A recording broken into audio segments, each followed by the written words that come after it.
Can't afford it at that point in time, but you pay it incrementally. Wow. Okay? So we're going to do this incrementally. And how do we start peace on layaway? I challenge you, the same way that you want to keep your body up. So maybe after the holidays, you start taking a diet. You go on a diet, you go to the gym, you put together an action plan for losing weight. You put in an action plan for your bills. You put in an action plan for recovering from a catastrophic illness, whether it's cancer or diabetes or high blood pressure. Whatever the case may be, we do the same thing. You can't eat an elephant in one bite. Ooh.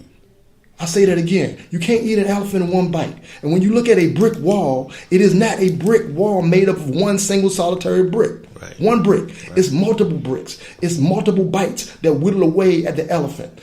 Everyone becomes responsible for a brick in our community that builds the wall of peace. Yeah.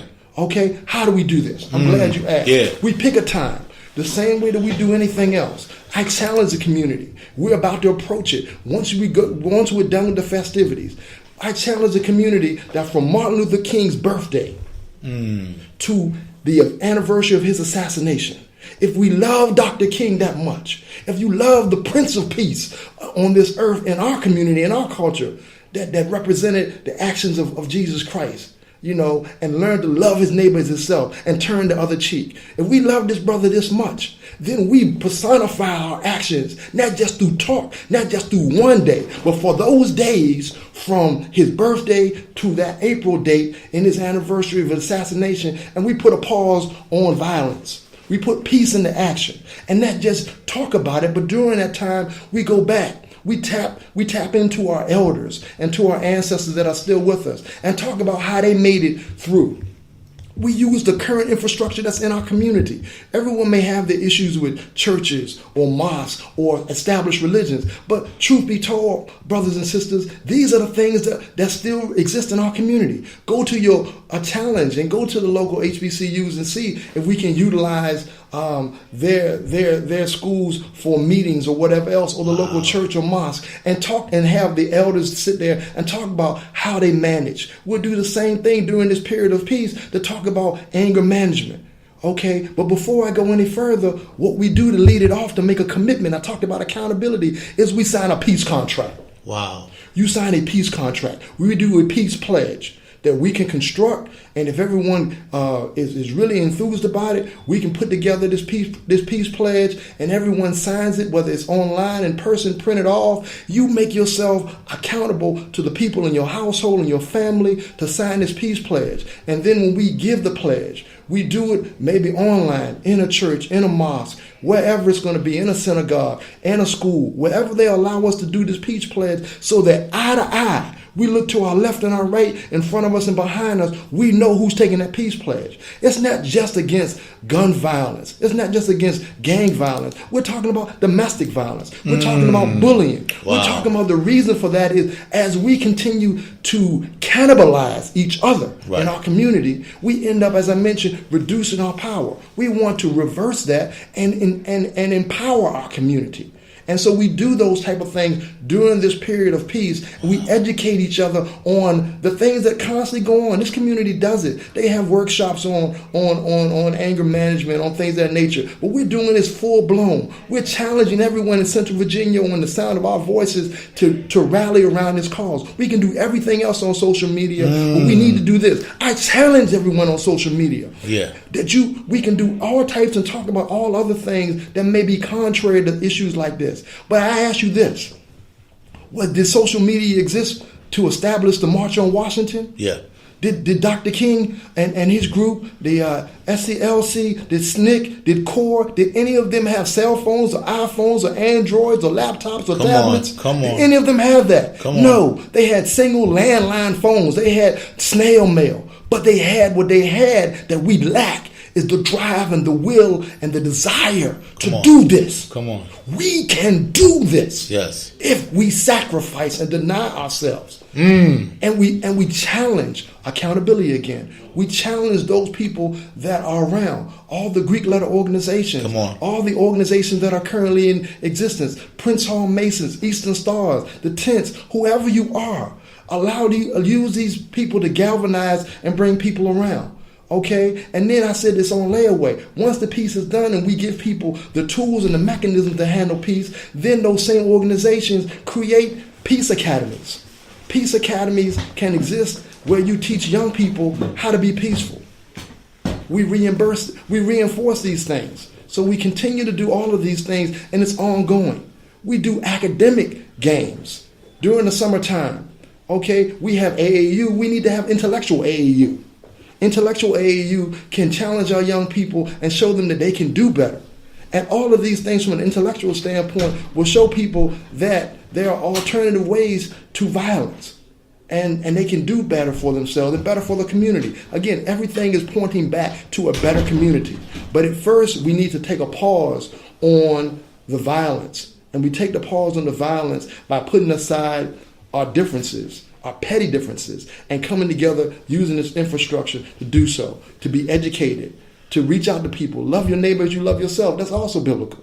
Okay? Yeah. As we love each other, we turn around versus taking the money or food from the old lady and having her afraid anymore. Is now she can sit out on the porch and she can look out for your children coming off the bus. And they know that they get home safely. We know what's going on. We chastise those people that are sexual predators in our community and that are, again, attacking each other within the community. These are the things that we discuss within the peace period that I'm proposing. You know, so it's a short-term period, it's a long-term period that can continue things to go on. But it can be done. It can be done. And then once we do within our community, we can also be the example to other communities that are also having excessive violence, that this is a possibility. That it's not only a possibility, but it's a reality that can happen. The numbers will go down. And as people start loving on each other, then we'll expand the love. That's what's going on globally.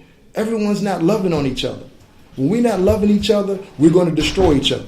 And so that's what we have to do. That's why taking a pause for peace, a peace plan, is what we need to do. During this peace plan, during this time of peace, we also talk about regenerating our wealth within our communities. So it's a lot of things we can discuss during this period of peace, but it's big. The big thing is about accountability, getting the mechanisms for knowing how we can do it, ensuring that, holding each other accountable, and just lifting each other up, enjoy instead of tearing each other down. And that's whether it's face-to-face, on social media, or in the privacy of our own homes. We need to love on each other and do that. And that can only take place when we challenge ourselves to be better. Yeah. In order to be better, we have to do better. Yeah. And doing better is constant action. Not standing on the sideline, but playing and actually being a part of the game. Yeah, and we have to look back at the scripture too and understand and see in verse 9, it says, not paying back evil for evil or insult for insult, but on the contrary, giving a blessing, since you were called for this, so that you may inherit a blessing.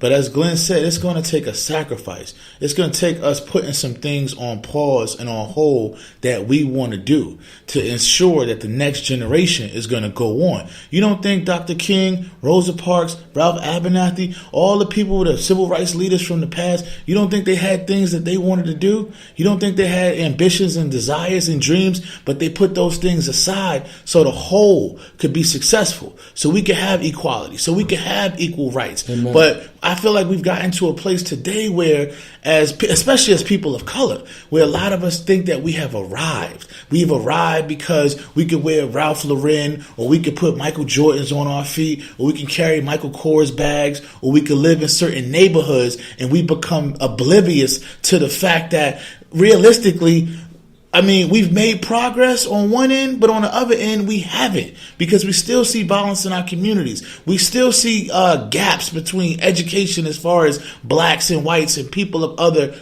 racial groups. So, as Glenn said, we got to make a sacrifice. And this concept of putting peace on layaway, like he said, eating an elephant one bite at a time. No, we're not going to have complete peace in one night, in one day. But we got to work at it every day. Amen. And we can't allow the enemy to lead us to be desensitized. I was at a training yesterday where they said it was a school bus shooting in Richmond last week. And a gentleman met with Chief Durham.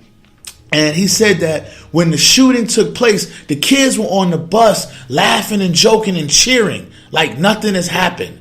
They weren't even afraid, because they've been so used to violence. Another teacher from MLK school said that the kids walk around knowing that they could die any moment, right? So we have to examine what's going on in our communities. Our kids are becoming desensitized to the violence. They're becoming desensitized. A kid is not living a normal lifestyle of a kid these days. The fear that their life could end at any moment. Pause for a minute. Think about if that was your kid, your son, your daughter, your niece, your nephew. Think about if that was your kid on the school bus. We got to stop looking at these things like it don't matter because it's not affecting us. No, we have to start looking at these stories and putting our loved ones' names inside those news stories to evoke some feeling about how we would feel. That's right. So now, Glenn, I know you are in Richmond. I know you do a lot of work in the East End. Right. What do you propose? What would you like to see in this local area? Well, like I said, Duran, I would like to see the resources that everyone claims that don't exist. I just laid it out. You have various organizations that have their own agendas, and I'm not discounting those organizations and those agendas. They're great. They're working, but we need to come together and put together a platform for peace. And like I said, during that time, I already gave you a timeline from Dr. King's birthday to the anniversary of his assassination. We do the things that educate people to do just what you talked about desensitizing. Again, not discounting any other movements, but I want to raise a point here. As angry as we are in our community about civil war, I stand corrected, the impact of the Civil War and those that are being hailed as heroes in Central Virginia and throughout the South or maybe throughout the country. What we fail to realize, and also with the attack of the alt-right in Charlottesville, I want to put this point in your mind. As angry as you are about that, the main goal that they have for some of them is the elimination of people of our kind. As we continue along this path, as Dr. Duran mentioned, about being desensitized and laughing at it, we inadvertently are being used as pawns in the hand of those very same people that would wish that we aren't even here. Wow. So if nothing else motivates you, redirect that anger.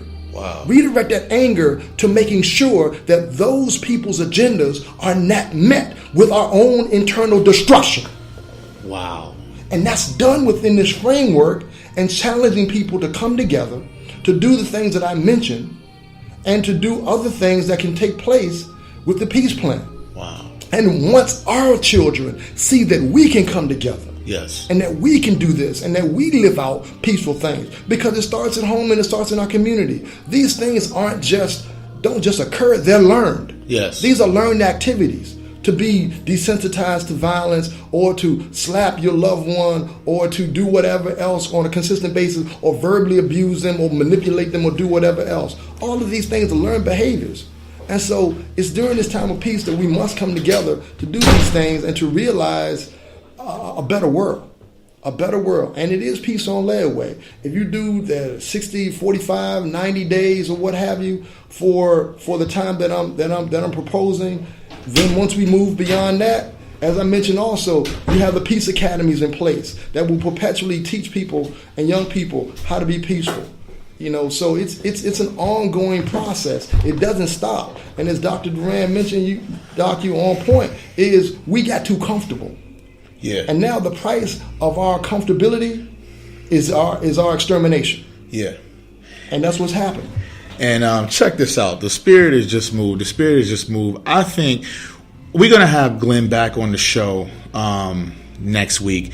What we're going to do is we're going to dedicate this month of November to discussing peace, to talking about peace, because this is a important topic that we can't just deal with in one episode. And Glenn has a lot of good things to say and advice as far as how we can obtain peace in our local neighborhoods. So before we go, I want to leave you with 5 scriptures about peace to encourage you. The first one is Proverbs 16:7. When a man's ways please the Lord, he makes even his enemies to be at peace with him.